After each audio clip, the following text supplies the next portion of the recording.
جی حدیر صاحب، آپ سے میں یہ پوچھنا چاہتا ہوں، ہمیں پچھلے سے پچھلے پروگرام میں یہ سوال فون پہ بھی پوچھا گیا،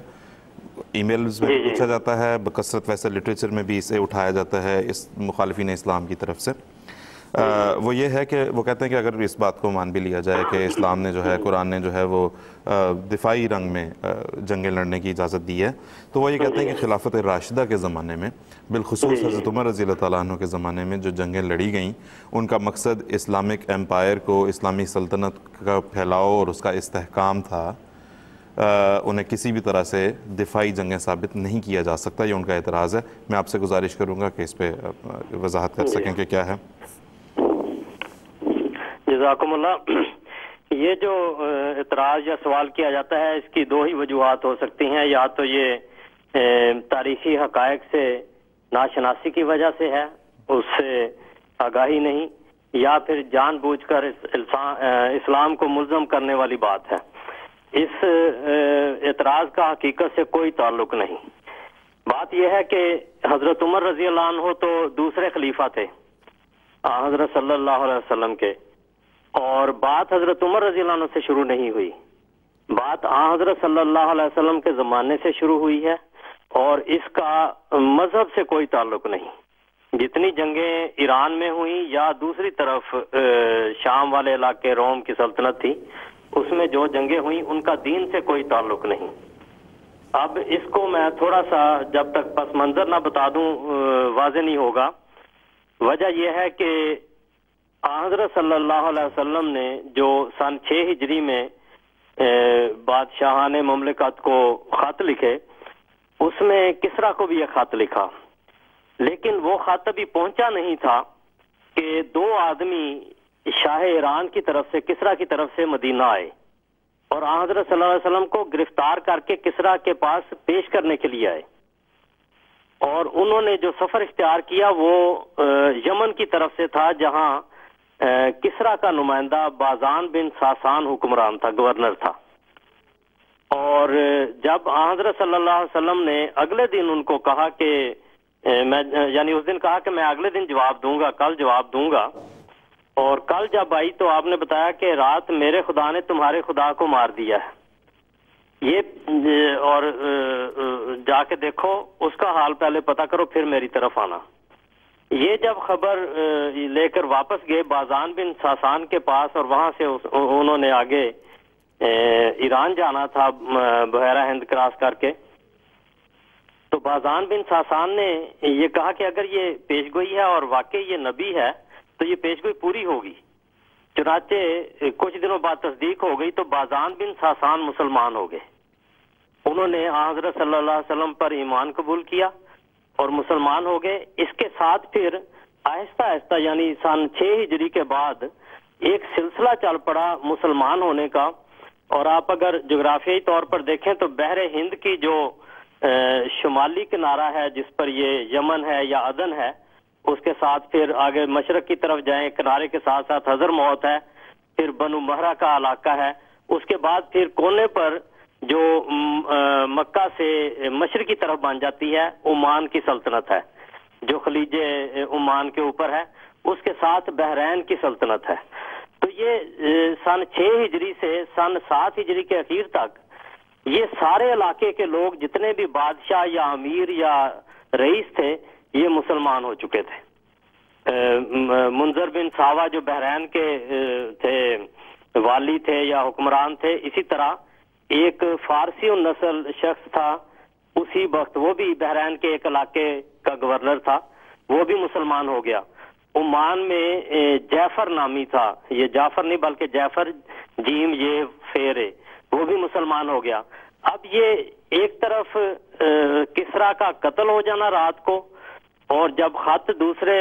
اس کے بیٹے کو جس نے قتل کیا تھا اس کے پاس پہنچنا، اس کا اس پہ غصے کا اظہار کرنا، خط کو پھاڑ دینا، اس پر حضرت صلی اللہ علیہ وسلم کا یہ فرمانا کہ یہ ٹکڑے ٹکڑے کر دیے جائیں گے، اما ہاؤلائے فیمزقون، یہ ٹکڑے ٹکڑے کر دیے جائیں گے۔ ادھر پھر اسلام کا پھیلنا کسی زور سے نہیں، یعنی اصل بات یہ ہے کہ اسلام کے اندر اللہ کے فضل سے طاقت اتنی تھی، تعلیم کا توازن تھا، اس کا حسن تھا، اس میں معقولیت تھی اور امن تھا، دیکھیں نا حضرت صلی اللہ علیہ وسلم نے جب ان کو بھی خط لکھا تو فرمایا اسلم تسلم، اسلم تسلم، اس کا معنی عموماً کیا جاتا ہے کہ تو مسلمان ہو جا، یہ بات نہیں ہے اس میں۔ اسلم کے دونوں معنی ہیں کہ مسلمان ہو جا یا امن میں آ جا۔ تو جو پیغام ہے اس کو دیکھیں، آنسر نے فرمایا میں امن کا پیغام لے کر آیا ہوں، یہ تعلیم وہ ہے جو ایک کامل تعلیم ہے، اس میں امن پایا جاتا ہے، یہ اسلام ہے، ہر قسم کا امن دے گا۔ ابھی مثلا یہ بات ہو رہی تھی تو اس میں دیکھیں اللہ تعالیٰ نے یہ جو جنگوں کا بات کی ہے وہاں فرمایا وَقَاتِلُ الَّذِي وَقَاتِلُهُمْ حَتَّى لَا تَكُونَ فِتْنَةٌ، اس وقت تک جنگ کرو، یعنی اگر تم پر کوئی جنگ کرتا ہے تو اس وقت تک پھر جنگ کرو کہ کوئی فتنہ باقی نہ رہے، وَيَكُونَ الدِّينُ لِلَّهِ، اور دین اللہ کے لیے ہو جائے، کسی کی زبردستی سے کوئی مسلمان نہ ہو، کسی کی زبردستی سے کوئی عیسائی نہ ہو، کسی کی زبردستی سے کوئی دوسرا مذہب تبدیل نہ کرے، اللہ کے لیے ہو جائے۔ تو یہ اسلام کی تعلیم تھی، اس کی وجہ سے یہ لوگ سارے مسلمان ہوئے اور آپ دیکھیں کوئی جنگ نہیں ہوئی۔ یہ ایک انتقامی جذبہ ابھرتا رہا اور بھڑکتا رہا، لیکن مشکل یہ ہوئی کہ ایران میں حضرت صلی اللہ علیہ وسلم کی اس پیشگوئی کے مطابق جو ٹکڑے ٹکڑے ہوا، آپ حیران ہوں گے کہ سن 6 ہجری سے لے کر جب وہ کسرا قتل کیا گیا ہے بیٹے کے ذریعے، اس کے بعد پے در پے 4 سالوں میں 13 بادشاہ بدلے جی، اور ایک دوسرے کو انہوں نے اس طرح قتل کیا ہے کہ وہ عبرت کا نشان ہے۔ پھر پوران دخت جو ایک عورت تھی اس کو انہوں نے بنایا۔ تو بہرحال یہ انتقامی ایک جذبہ تھا جو ابھرتا رہا۔ جی، حضرت صلی اللہ علیہ وسلم کی وفات کے فوراً بعد بغاوتیں شروع ہو گئیں، اور یہی علاقے جو تھے مثلا حضرت صلی اللہ علیہ وسلم کی زندگی میں ہی اسود انسی یمن میں جو بازان بن ساسان تھے یہ فوت ہو چکے تھے، ان کے بیٹے شہر بن بازان جو تھے حضرت صلی اللہ علیہ وسلم نے گورنر بنائے تھے، ان کو اسود انسی نے قتل کروا دیا۔ تو اس طرح یہ جو کناروں پر پھر بغاوتیں شروع ہوئیں، اور خاص طور پر یہ جو بحرین کا علاقہ تھا یہ مکہ سے اور مدینہ سے مشرقی جانب بنتا ہے، اور یہاں درمیان میں یمامہ کا علاقہ ہے جہاں بنی حنیفہ رہتے تھے، جو مسلمہ کذاب کا جو گڑھ تھا اس کا علاقہ تھا، اس کی بغاوت ہوئی تو اس کے ساتھ یہ بحرین کے جو مجوسی تھے یا ایرانی جو تھے یہ، اور پھر خلیج فارس کے پرلی طرف سے جو ایرانی تھے ان کی سازشیں تھی، یہ مدد کرتے تھے، ان بغاوتوں کو انہوں نے ہوا دی، اور اس طرح یہ حضرت ابو بکر رضی اللہ عنہ کے زمانے میں یہ جنگیں شروع ہو چکی تھیں، بغاوتیں دبائی گئی، اور ان کا مذہب سے تعلق کوئی نہیں تھا، وہ حکمران بننے کے لیے بغاوت کرتے تھے، ادھر سے ان کو بغاوت کو دبانے کے لیے ایک دفاعی جنگ ہوتی تھی، جی، امن کے قیام کے لیے اور سیاسی سرحدوں کے لیے اور بغاوت دبانے کے لیے، یہ جنگوں کی صورت تھی۔ اس کا مذہب سے کوئی تعلق نہیں تھا، ارتداد سے کوئی تعلق نہیں تھا، جو جنگ کے لیے اٹھتا تھا اس کے ساتھ جنگ ہوتی تھی۔ ٹھیک ہے، تو اس طرح یہ پھر انہوں نے آگے اوپر یہ جو بحرین کا علاقہ ہے اس سے آگے پھر شمال کی طرف ذرا جائیں تو عراق کا علاقہ آتا ہے، یہ بھی مشرقی علاقہ بنتا ہے مدینہ سے۔ تو یہاں عراق کی حکومت جو تھی، عراق کا جو علاقہ تھا یہ بھی ایرانی حکومت کے تحت تھا۔ یہاں جو عرب لوگ تھے، عرب قبائل تھے، یہ پسے ہوئے تھے ایرانی حکومتوں سے، کیونکہ یہ دجلہ اور فرات کا علاقہ جو 300-400 میل کا علاقہ ہے، سرسبز و شاداب اور بہت غلہ پیدا کرنے والا ہے، تو یہاں کے عرب لوگ جو تھے غلہ پیدا کرتے تھے، ایرانی لے جاتے تھے، کیونکہ حکمران وہ تھے اور ان کو غربت کی حالت میں رکھتے تھے، آپ وہ کھاتے پیتے تھے۔ تو یہ ایک انتقام ادھر عربوں میں بھی تھا، عراق کے عربوں میں۔ تو جب یہ بغاوتیں ہوئی ہیں تو جنگیں ایسی بن گئی جو آپس میں خود مختاری کی نشانیاں بھی تھیں، کیونکہ جیسا میں نے عرض کیا کہ بادشاہتیں ٹوٹتی رہی اور ایران کے اپنے کئی علاقے خود مختار ریاستوں میں بدل رہے تھے، تو وہ اپنی طاقت بنانے کے لیے یہ مختلف کام کرتے تھے۔ تو حضرت ابو بکر رضی اللہ عنہ کے زمانے میں ان بغاوتوں کو شکست ہوئی،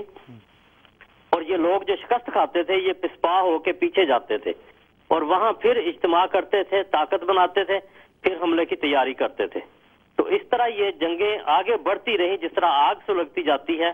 تو اس امن کے قیام کے لیے اور سرحدوں کی حفاظت کے لیے یہ جنگیں کرنی پڑی ہے، ورنہ یہ لوگ عرب کے سارے علاقے میں جو حضرت ابو بکر رضی اللہ عنہ کے زمانے میں بغاوتیں دب چکی تھی، آپ دبا چکے تھے، ان کو دوبارہ یہ ہوا دیتے اور حملے کرتے، یعنی باقاعدہ جنگی حملے ہوتے تھے۔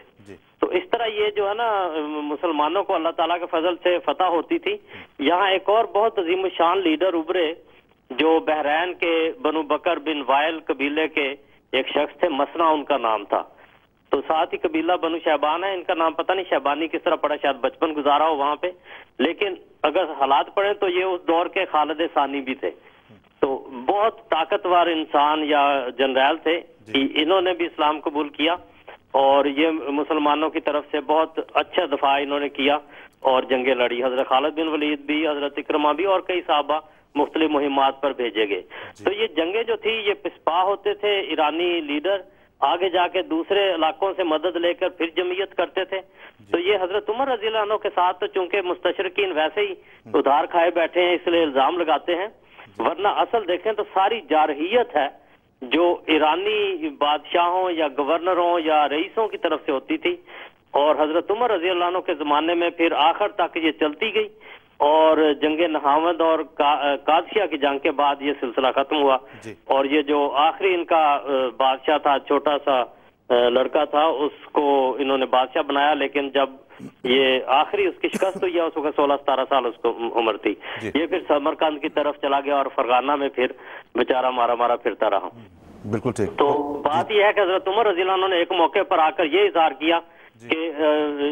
یہ جنگیں پھیل گئی ہیں, ان کو اب بند کر کے کسی طرح امن کی صورت قائم کی جائے. تو اصل بات یہ تھی کہ سرحدوں کی لڑائی تھی, سیاست کی لڑائی تھی, اور جارحیت تھی جو دوسری طرف سے آئی تھی, اور اس کو ختم کرنا ضروری تھا, ورنہ اسلام کی سرحدوں کو خطرہ تھا, مسلمانوں کو خطرہ تھا, اور اسلامی جانوں کو خطرہ تھا, مسلمانوں کی جانوں کو خطرہ تھا. تو اس میں کوئی کسی قسم کا علاقے کی وسعت کا نہیں, بلکہ حضرت عمر نے جیسے میں نے عرض کیا